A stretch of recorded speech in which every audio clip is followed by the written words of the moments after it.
All praises to the Most High God of Abraham, Isaac, and Jacob, and peace to everyone joining me on this program. This is the Fountain of Israel's Bible Studies program, and as always, it's an honor for me to stand before you on the Lord's holy Sabbath day. With that being said, let me remind everyone to like, share, subscribe, and tell a friend to tell a friend to tell a friend. Smash that notification bell and check the description box below. With that being said, I want to go ahead and jump into our lesson.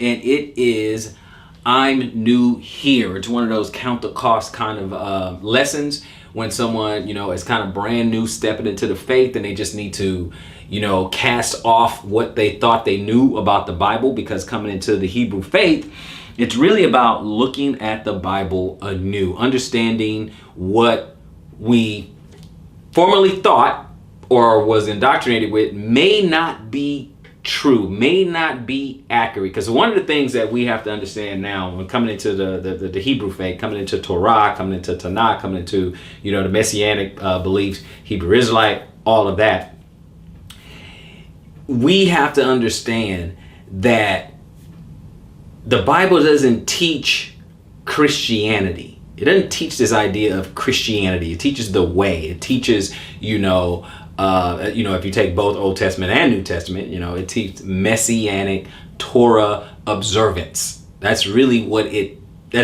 teaches. And that's what it's really all about. And I think a lot of people kind of forget that. And I think there's a level of cognitive dissonance that happens when you tell someone what they thought before, is no longer wrong. They push back. They will defend their own reality bubble. And they're going to push back. They're going to push back and they're going to push back. And what you have to understand is that if you're new in this, and I mean, people who've been in the faith for a while, they can glean something from this particular lesson as well. However, if you're new in this, then you have to understand that people are going to come against you. Your first enemy is going to be the ones who are closest to you. And when I say enemy, I'm talking about those who, when you want to adopt a new way of observing, the Bible, they're going to come against you. Okay, they're going to come against you. We can throw out all kinds of things. We can throw out, holidays and stuff. You say, okay, well, we're not going to do Christmas, and I'm not going to do that. And then watch how your family, the ones who actually still do it, watch how they come against you. I'm not going to do Easter anymore. Watch how they come against you. Oh, I'm going to observe the dietary law. Watch how they come against you. Okay, what do you mean you don't eat pork? Blah, blah, blah. And you have to understand, that's why I always say, count the cost. You have to understand that is coming. So just like the scripture says, your enemy, your foe may be the one of your own household. We have to understand that. Now, one of the things that may come into your heart, you may start thinking, the world is crazy out there. The obtenebration is palpable. You can almost see it. You can cut it with a knife, right? It's going to be that way. You have to understand that not everyone is going to go this way. Not everyone. You have this bittersweet moment. Okay, remember back in the day where all these multi-level marketing companies were out there, and you'll go to their initial meeting and it's so motivational and you get pumped up. You get riled up. You're like, oh man, woo, woo, woo. I'm going to be rich, da, da, da, I'm going to do this. And then what do they tell you? The first thing you need to go to your warm market. You need to go to all your friends and families and stuff like that. And some of you guys may have done it, right? You go to your family's friends. Now, you had with just this zeal for it. But then it all comes crashing down when you tell your friends, or you show them, or you bring them to a meeting or something like that, and they're just like, and they just hit you with all kinds of, oh man, that's a Ponzi scheme, you can't do that, you're not gonna get rich, da da da, all that other stuff, right? All of that. The same thing happens when it comes to this truth. The exact same thing happens. You come, it's bittersweet. That sweet, it goes down, you're like, oh my goodness, I see the Bible in a whole new light. I see the Bible in a whole new light. So this is what it really means. Oh, I'm starting to understand the difference between exegesis and eisegesis. I'm starting to get the understanding between interpretation and interpolation. I'm starting to understand that the whole Bible goes together. I understand that, the Old Testament is not done away with necessarily. Oh, and if you happen to be a child of the diaspora, you're like, oh, the Bible is talking about us. So it's a completely different animal. It's a completely different animal. And then you go to tell someone else, you will be ridiculed. You will be rejected. Unfortunately, it's just not that simple. It's not as simple. They're not going to have the same zeal as you. Your walk is going to be different from their walk. So with that being said, let's jump into these scriptures, brothers and sisters. Let's jump to these scriptures. I want to encourage you, but I want you to understand that sometimes this walk,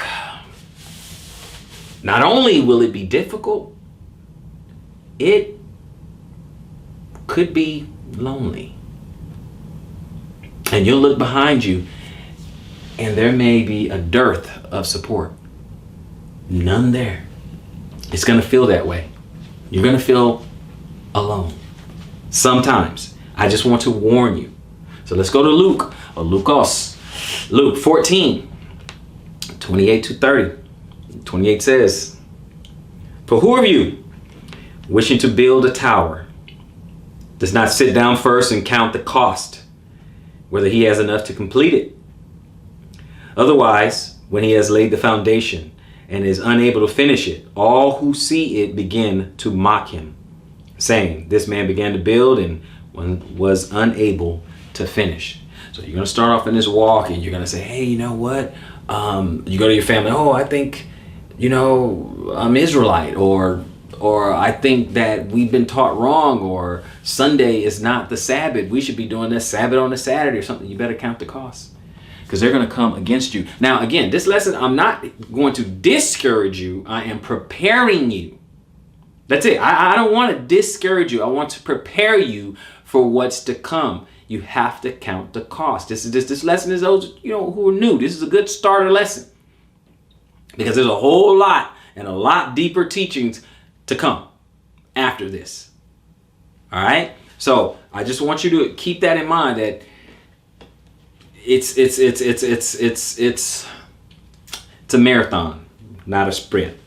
I think that's the most apt description I can put forth. So with that, let's go back to Jeremiah, if you will. Jeremiah 3. It's right after Isaiah. Jeremiah, I'm going to go to chapter 3.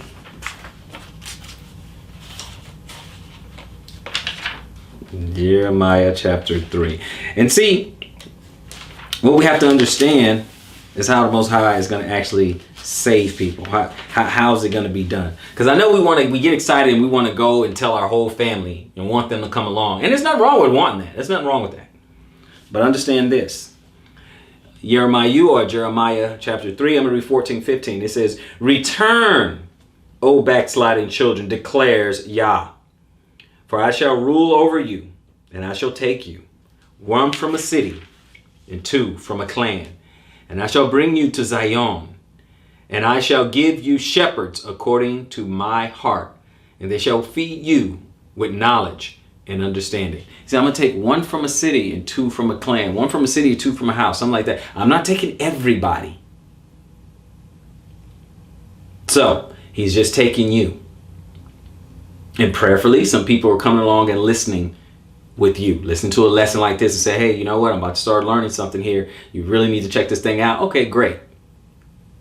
And then he's putting a teacher or a shepherd in front of you to teach you the word.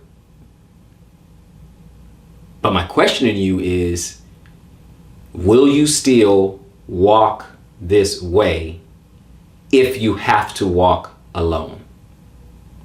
That's the question. Will you still walk this way even if your spouse doesn't walk with you? Will you still walk this way?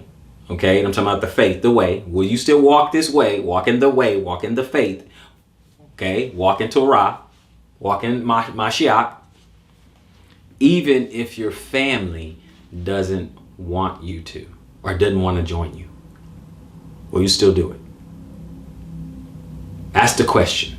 And that's the question you got to ask yourself.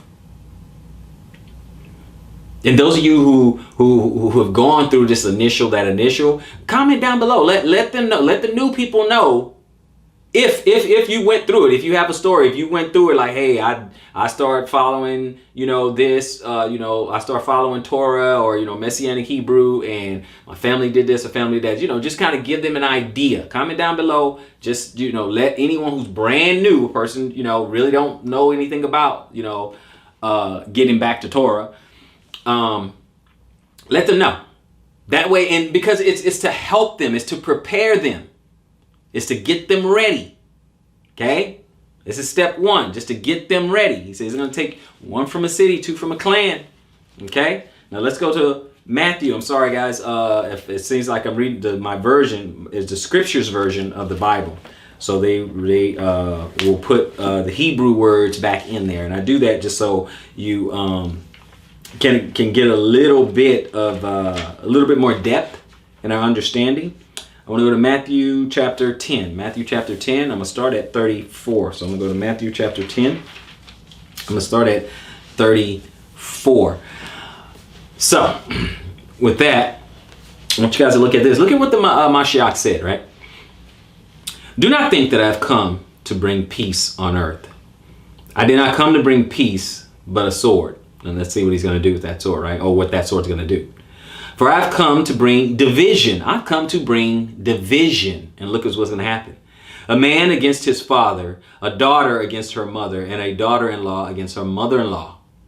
And a man's enemies are those of his own household. Pause to note. This is critically important for you to embrace. Please, this is critically important for you to understand that this is what may happen in your own household. It may be divided. I'm going to tell you right now, I can tell you guys right now that I've seen some families break up because of the faith. Because one of the spouses, maybe the husband, want to go the Bible way, and the wife want to stay Sunday Christian. I've seen it. I've seen it personally. I've seen it. And it continues to happen today. There will be division. I want you to get the gravitas of the situation. It may happen. There's going to be you may have to forsake some people. You may have to. It may cost you that. That's what I'm talking about. Count the cost. It may cost you that. It's going to cost you some relationships. Even when the disciples said to the Messiah, they said, hey, you know what? We left all to follow you. And then he said, what? Verily, verily, verily, verily, those who left houses and mothers and fathers and sons and daughters and wives and all this. You see?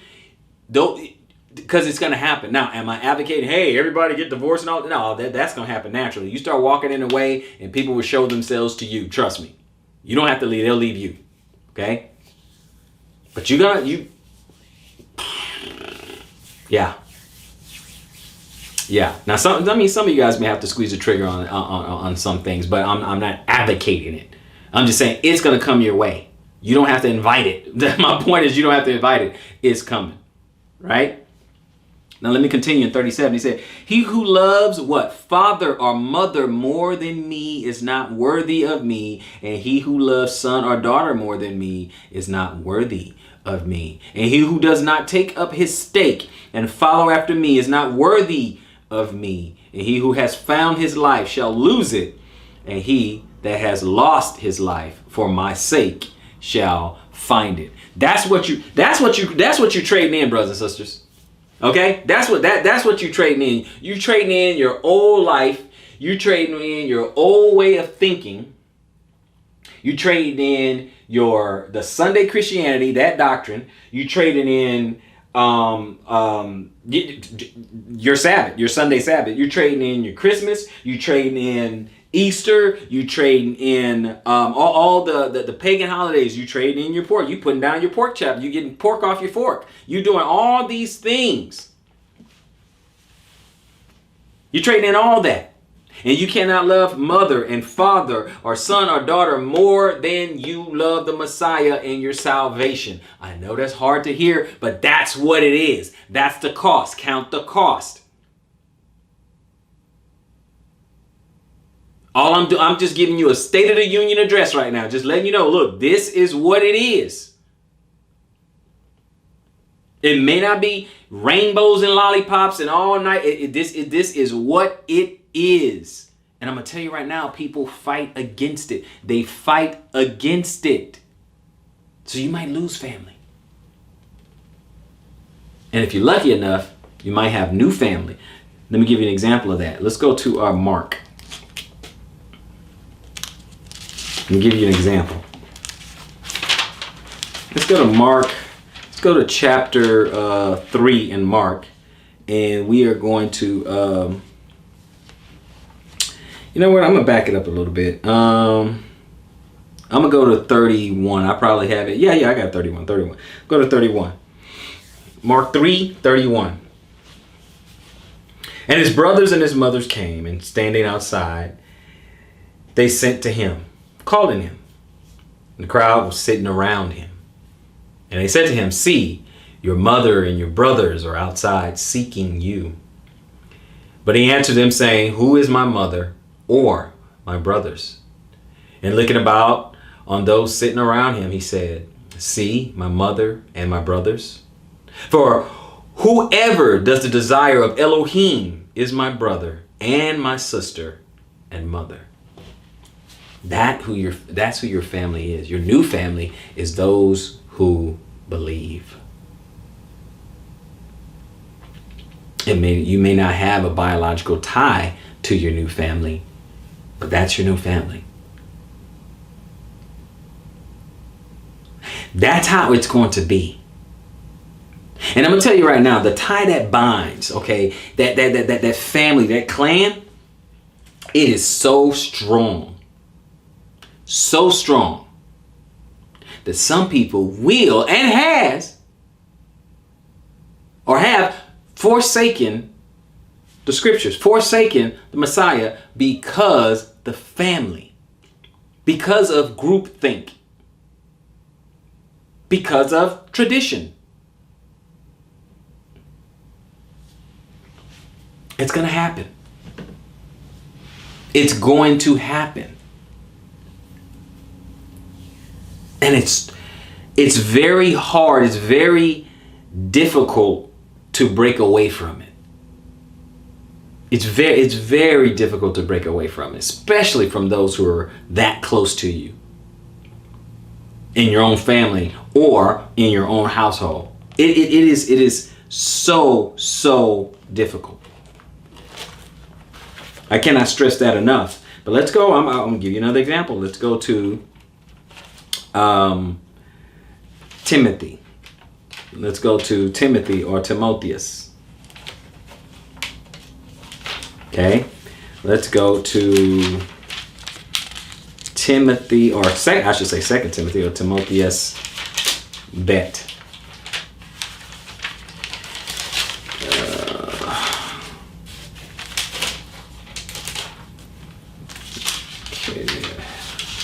Early here. There it is.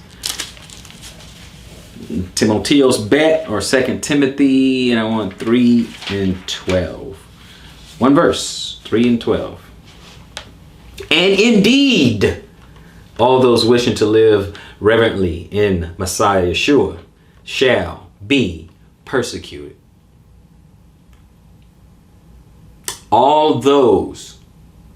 And he said, indeed, all those wishing to live reverently in Messiah Yeshua shall be persecuted. And it's probably going to start in your own household. And then from there, you work your way out.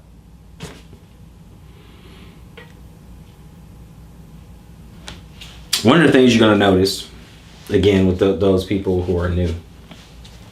I've been asked before, I've been asked, why do you do this? Why do you do this? What do you believe about this? What do you believe about that? That's fine. That comes with the territory. I don't have a problem with that.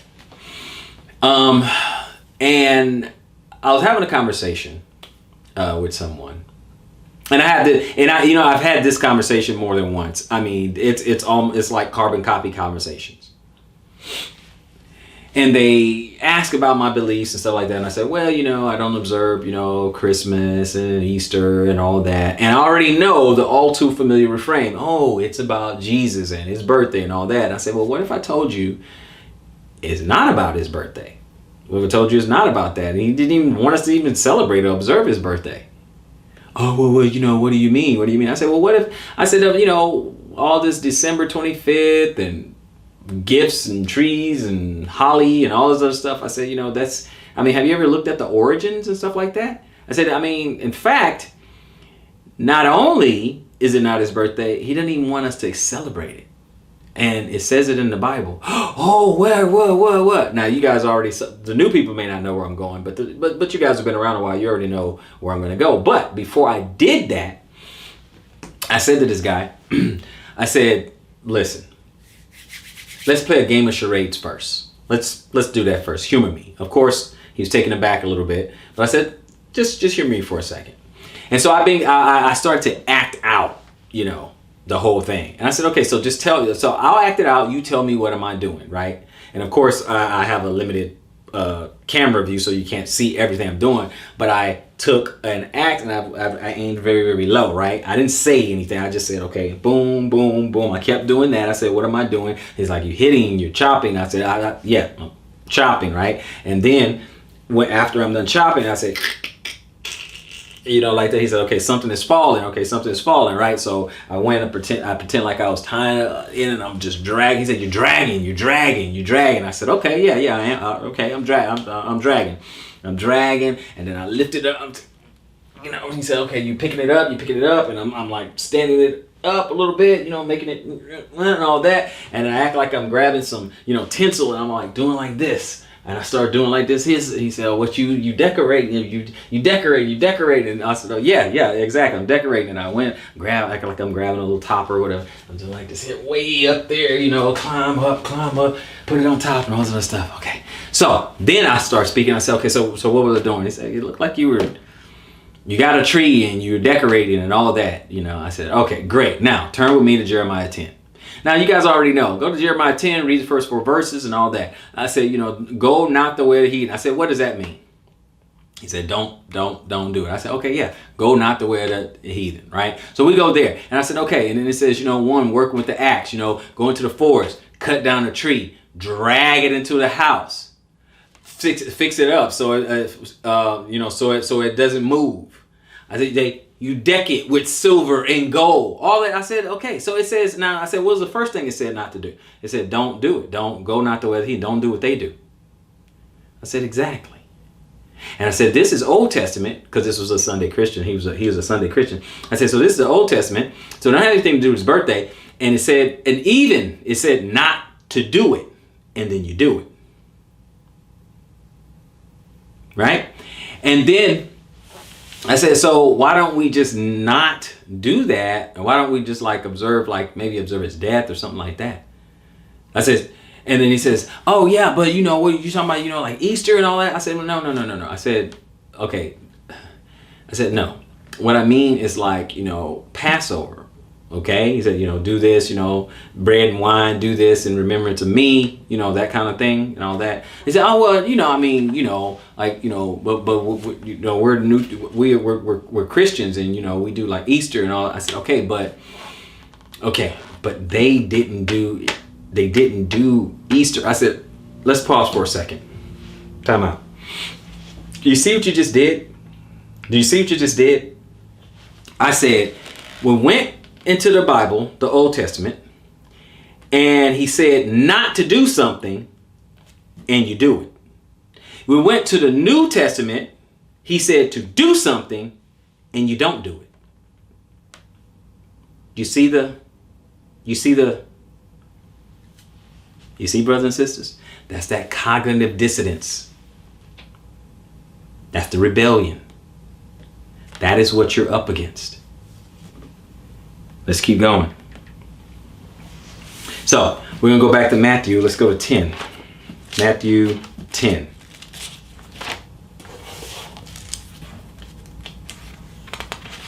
Matthew 10.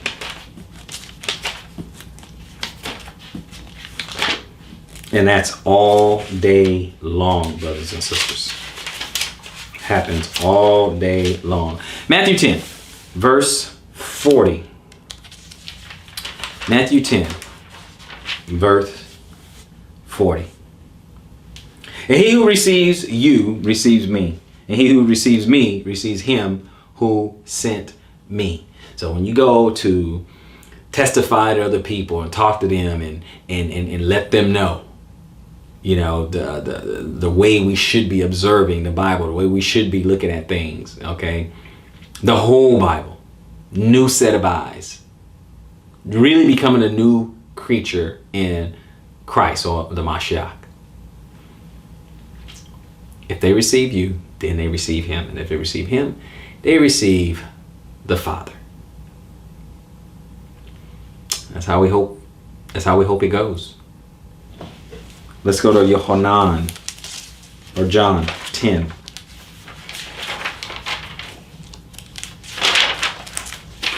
Go to John chapter 10. Yohanan chapter 10. And I think I just want one verse, 27. 27. It says, my sheep hear my voice, and I know them, and they follow me. See, that's what's going to happen when they know. It's like you answering the call because you know his voice. You know there's a still, quiet voice calling out to you. There's something. Something told you, and I like to think of it as the prompting of the Ruach HaKodesh, right? I like to think that it's the Holy Spirit kind of nudging you, kind of say, hey, you know, something's not right. Something's not right. And you're like, wait a minute. Maybe I've been looking at this all wrong. Wait a minute. Maybe the Most High is trying to tell me something. That's what I think. That's what I like to think. Maybe. Because maybe you do know his voice. Maybe you do. You're listening. You're going deeper. You get this ravenous appetite to know more. It becomes insatiable. Because you want to know more. You want to get closer. You want the Ruach to rest upon you. You want the Mashiach to speak to you, commune with you, guide you. So you go deeper in knowledge. You start to get out of the emotionalism and you start getting into the knowledge and the understanding. Count the cost, because that's what this is. That's what this is about. See, this whole thing is just about sharing. It's not about convincing. See, my job. I do teach scriptures, but I understand that my job is not to convince. Sure, I can pose a convincing argument, but it's not for me to convince. It's just to share, because not everyone is going to get it. And I understand that. I'm going to go to Luke. I'll go to Luke 9. Lucas 9. Lucas 9 and 5. Go to 5. And as for those who do not receive you, when you go out of that city, shake off the dust from your feet as a witness against them. So this is them going out on their journey. This is them discipling people, right? Now let's get a little bit more for context. Start at verse 1. And having called his 12 taught ones together, he gave them power and authority over all demons and to heal diseases. And he sent them to proclaim the reign of Elohim and to heal the sick. And he said to them, take no matter at all for your journey, neither staffs, nor bags, nor bread, nor silver. Neither have 2 undergarments. And whatever house you enter, stay there and go out from there. And as for those who do not receive you, when you go out of that city, shake off the dust of your feet as a witness against them. And going out, they went through the villages, bringing the good news and healing everywhere. Okay? So this is going out. Now, some of that, when you go to somebody's house and all that, I have a whole lesson about hospitality, Hebrew hospitality is just kind of a thing. That's just kind of what they did. But this is the discipling. So when you go to share with your family or friends or whatever, if they don't receive you, they don't receive him, and they don't receive the Father. But let me say this. It's up to you to plant the seed, but the Most High gives the increase. So all you're doing, your job is just to plant the seed, and then it may resonate with them later. They may get it later. I remember one time, it was my sister. Now, I came into the faith before my sister, but when my younger sister, when she got married, she married a guy who observed the dietary law, but I think he's more Muslim. I think he left Islam, but he still kept the idea of, unclean animals or whatever. And so she did the same thing. She just like, hey, my husband, he doesn't eat, pork. I don't eat pork, right? Now, before I came into it, I was like, what are you talking about? I mean, we grew up on it and stuff like that. I'm like, you Muslim and all that, right? And she was just like, look, he doesn't eat it, so I can't buy it. I can't buy it. I'm not going to cook it. I'm not going to bring it in the house, all that, right?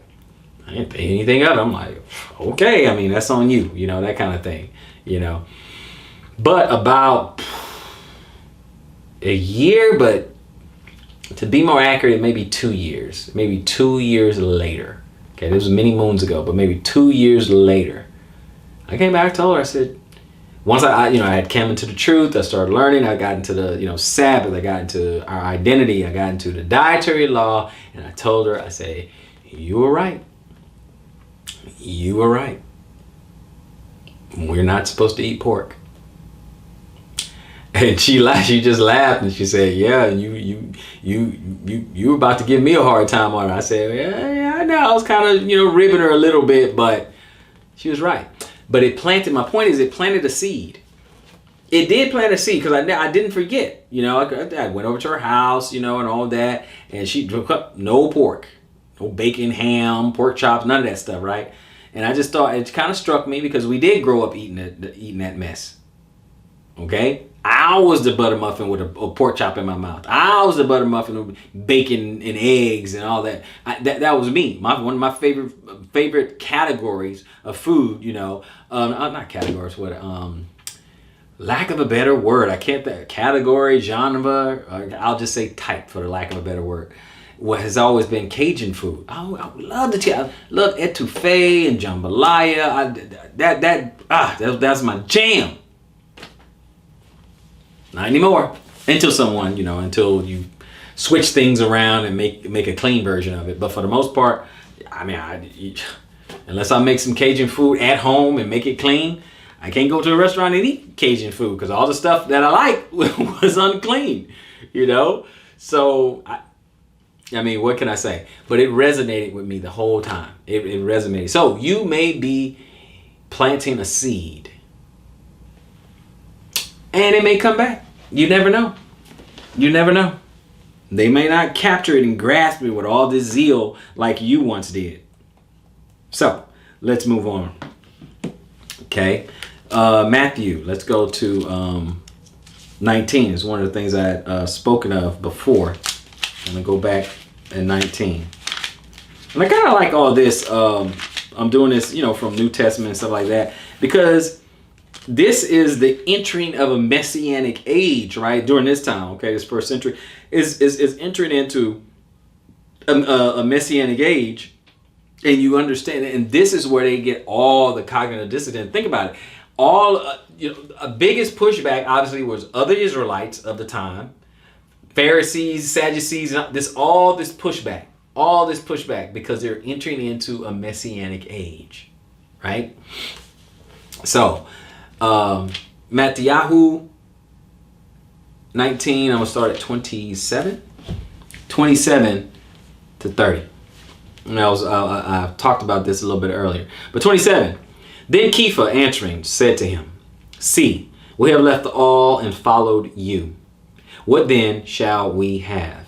And Yeshua said to them, truly I say to you, when the Son of Man sits on the throne of his esteem, you who have followed me in the rebirth shall also sit on 12 thrones, judging the 12 tribes of Israel. And everyone who has left houses or brothers or sisters or fathers or mothers or wife or children or lands for my name's sake shall receive 100-fold and shall inherit everlasting life. But many who are first shall be last, and the last first. So there's a reward. There is a reward for following, but it's going to cost you something.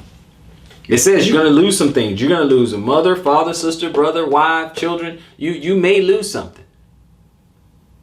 Meaning they may walk away. Or you may have to walk away, depending on the circumstances.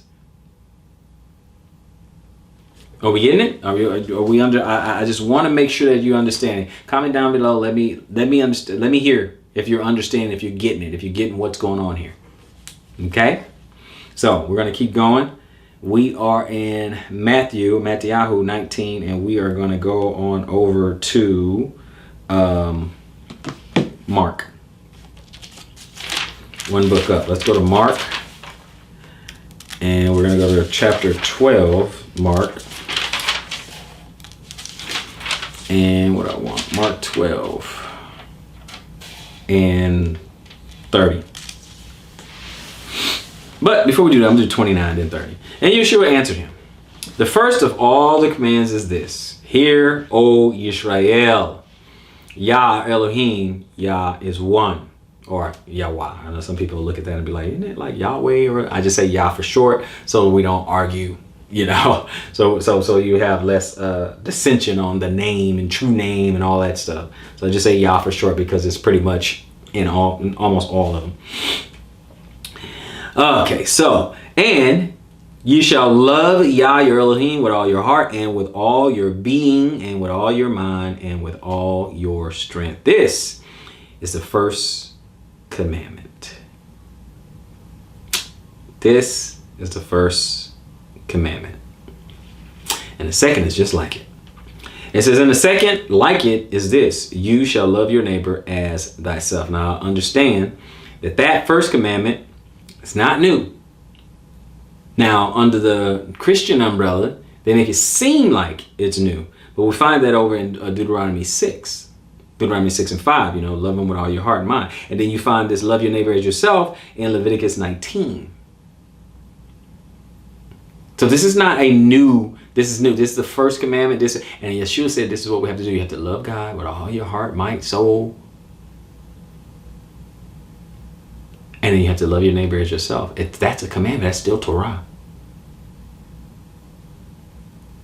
And nothing has changed. Oh, well, he was still alive. Okay, then after his ascension, we should see no disciples, no apostles, no one talking about keeping no commandments after that. I'll give you a homework assignment to the new people. See if you can see if you find any disciples, anybody after or starting in the book of Acts towards the end, talking about keeping any commandments, keeping any laws, keeping anything like that. If you see that, then obviously it's not done away with. So the whole excuse of, oh, well, Christ hadn't died yet, or he's still there and all that. Okay, cool. After Acts chapter 1, we should not hear anything about keeping no commandments, correct? For them to be done away with. If you started Romans 13 and 8, why is he bringing up commandments right there? Why is Paul bringing up commandments there? Why John bring up keeping the commandments? First John. Why? Why in Revelations we talking about these are they who keep the commandments of God? Why? Point is, it's not done away with. This lesson isn't about that, but I'm just telling you, you have to count the costs because this is what's on the table. This is what's on the table here. Okay, so let's go to Ezekiel. let's go to Ezekiel. And what chapter? Chapter 3. Ezekiel chapter 3.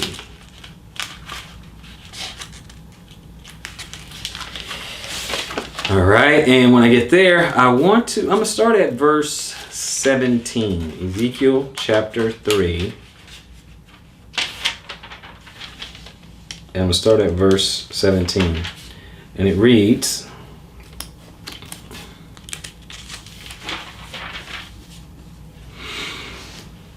Son of man, I have made you a watchman for the house of Israel. And you shall hear a word from my mouth and shall warn them from me. When I say to the wrong, you shall certainly die, and you have not warned him, nor spoken to warn the wrong from his wrong way to save his life, that same wrong man shall die in his crookedness, and his blood I require at your hand.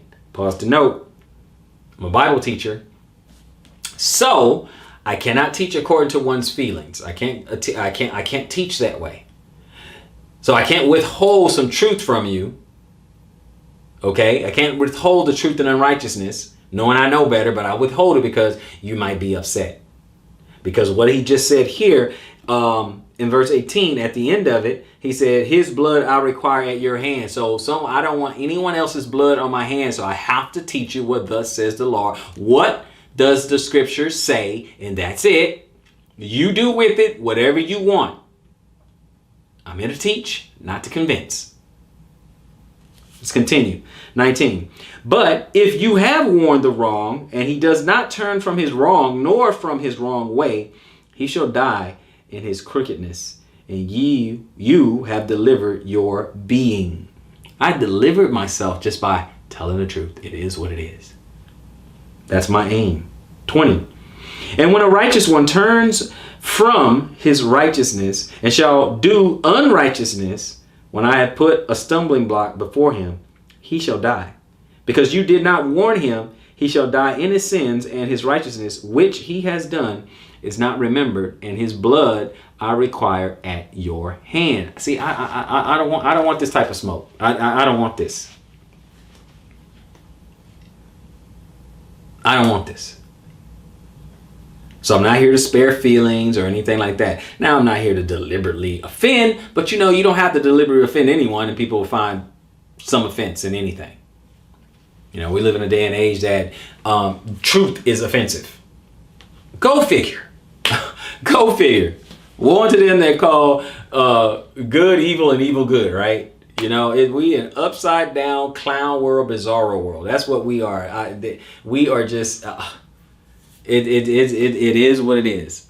So, truth is offensive. Okay. And as I said before, I will say once again, truth sounds like hate to people who hate the truth. What do you want from me? Let's continue.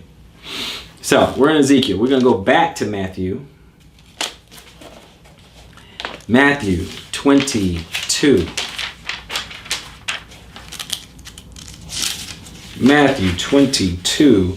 And when we get there, read one verse, which is verse 14. For many are called, but few are chosen. My point is, it's not going to be everybody.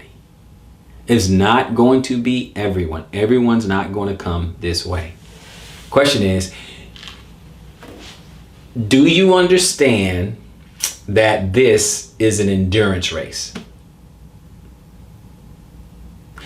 Do you understand that your recompense of reward is going to come to those who endure until the end? This is an endurance race. You have to endure until the end. It's not a sprint. So I want you to keep that in mind. Now, who's he talking to? At least first, initially, who's he talking to? Okay. So let's go to Yeshayahu or Isaiah 20 or 48. Yeshayahu 48, Isaiah 48. Check the description box down below. And I'm going to verse 12, which reads, "Listen to me, O Yaakov and Yisrael, my called. I am he, I am the first, I am also the last." Listen to me, Israel, my called. I am talking to you. I am calling to you, Israel, because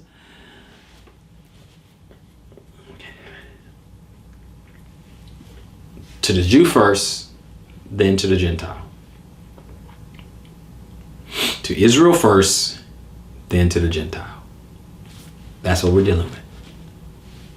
So it is up to us to start get ourselves in line. It starts with us. We have to what? Work out our own salvation with fear and trembling. We're the ones who have to get this thing going. We have to start in our own home with ourselves, start with ourselves, and then work our way out through our home. And we need to work hard and diligent at that first before we try to administer to other people.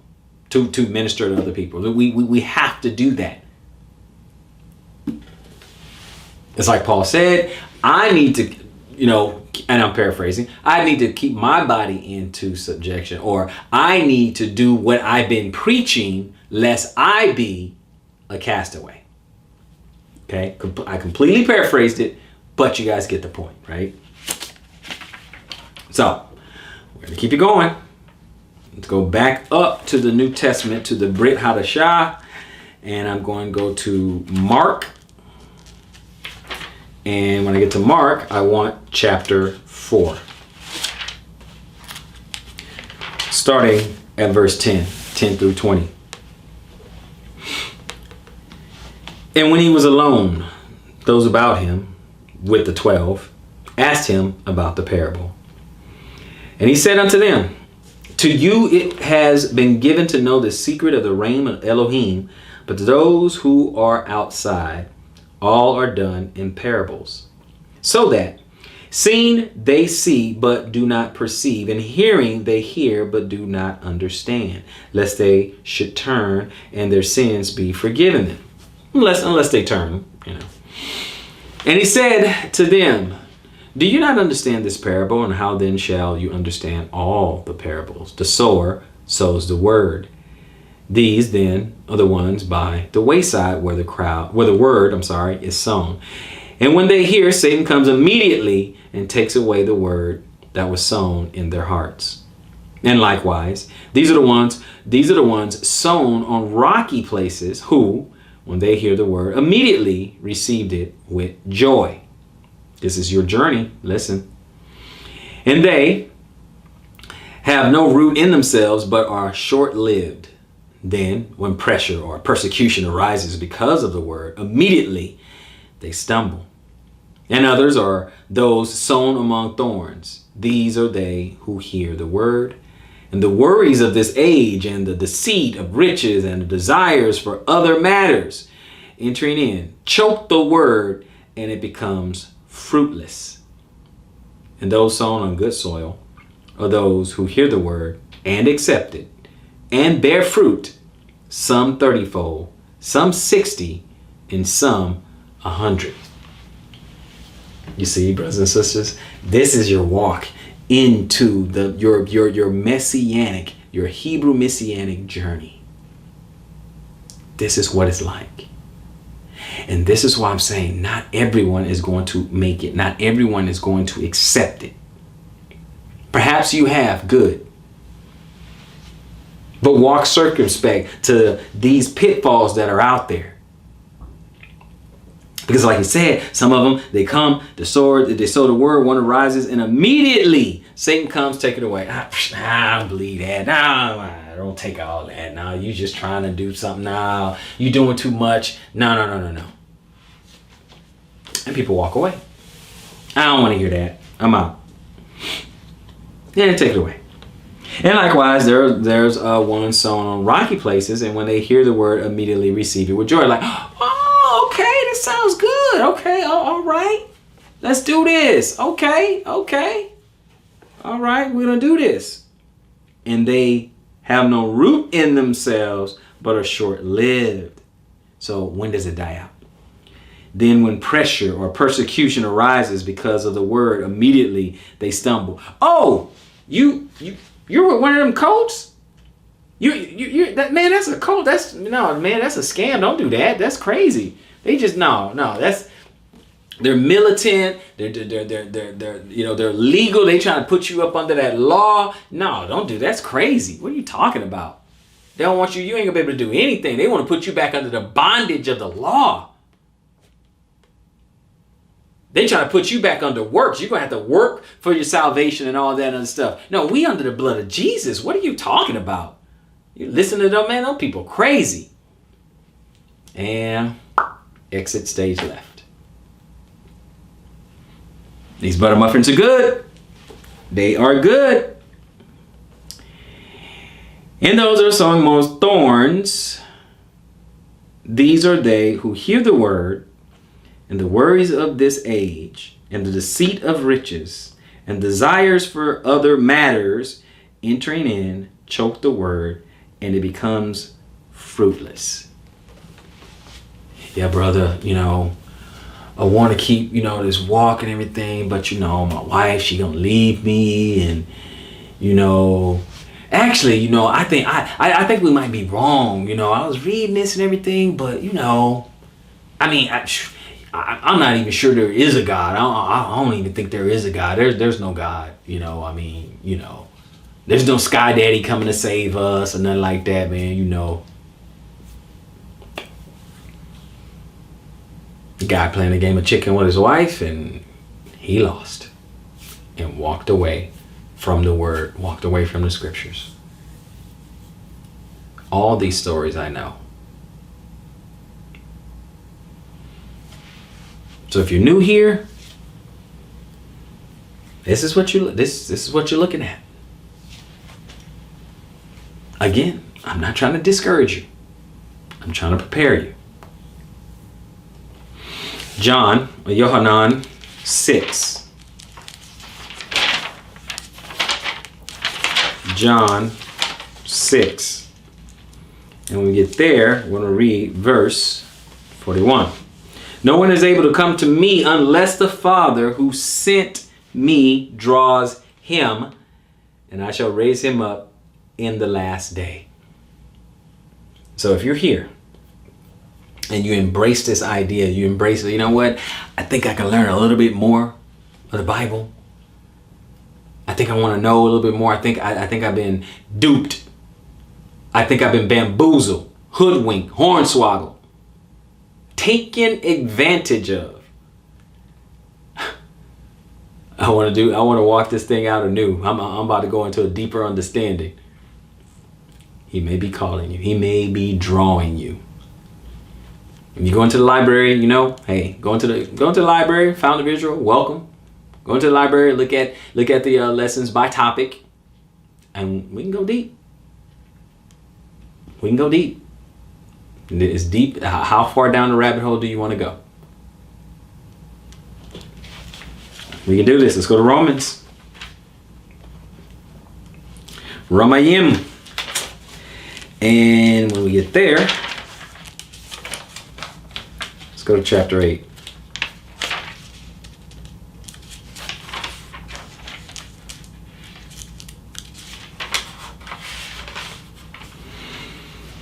Start at 17, which reads, and if children, also heirs, truly heirs of Elohim, and co-heirs with Messiah, if indeed we suffer with him, in order that we also be exalted together. For I reckon that the sufferings of this present time are not worthy comparing with the esteem that is to be revealed in us. Let me drop down. I'm going to read 38 and 39. For I am persuaded that neither death nor life, nor messengers, nor principalities, nor powers, neither the present nor the future, nor height nor depth, nor any other creature shall be able to separate us from the love of Elohim, which is in Messiah, Yeshua, our Master. There'll be some suffering. There's going to be some level of persecution, some level that you and I both have to endure. For in this life, there will be tribulation. Just remember, we're not going through this for nothing. We're not just going through this for no reason. There is a hope. There's a reason we're going through all of this. There's a hope and a reason, and that's what you hold on to. That is your driving force. That is part of the hope that is within you, that you're not going to have to endure this for no reason at all. That's the idea. That, my friend, is the idea. Let's look at it in Hebrews, chapter 10, read 35, 36. Do not then lose your boldness, which has great reward. For you have need of endurance, so that when you have done the desire of Elohim, you receive the promise. I'll give you a little bit more. For yet a little while, he who is coming, shall and shall not delay. But the righteous shall live by belief. But if anyone draws back, my being has no pleasure in him. But we are not of those who draw back to destruction, but of belief to the preservation of life. You are not one of those who are going to draw back. I want you to be bold. I want you to be encouraged. I'm here just to edify you. Let you know that it is worth it. And you're not doing it for no reason. If you're here, he called you. If you're starting to understand. If the scales have fell from your eyes and you're starting to get it. You're starting to understand. You're starting to realize, hey, something was wrong. Something was a little off. Something was a little askew. Then you may be being called. You may be hearing that still small voice telling you to research and look a little deeper. Let's go a little further. Let's read a little bit more.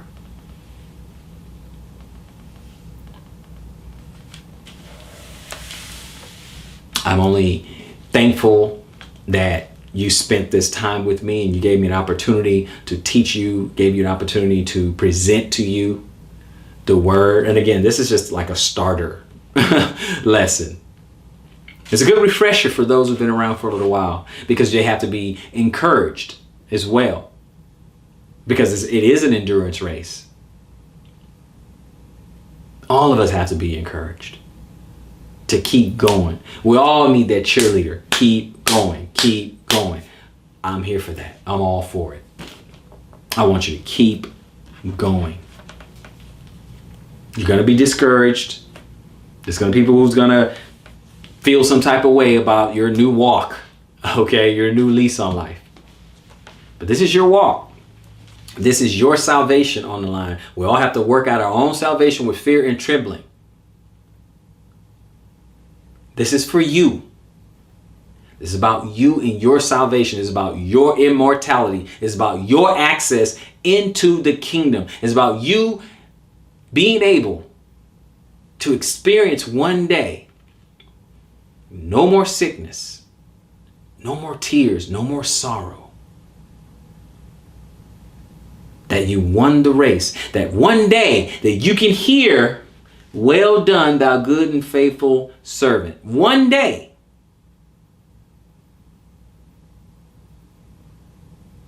That's the hope that's within you. That's that blessed assurance. Just count the cost.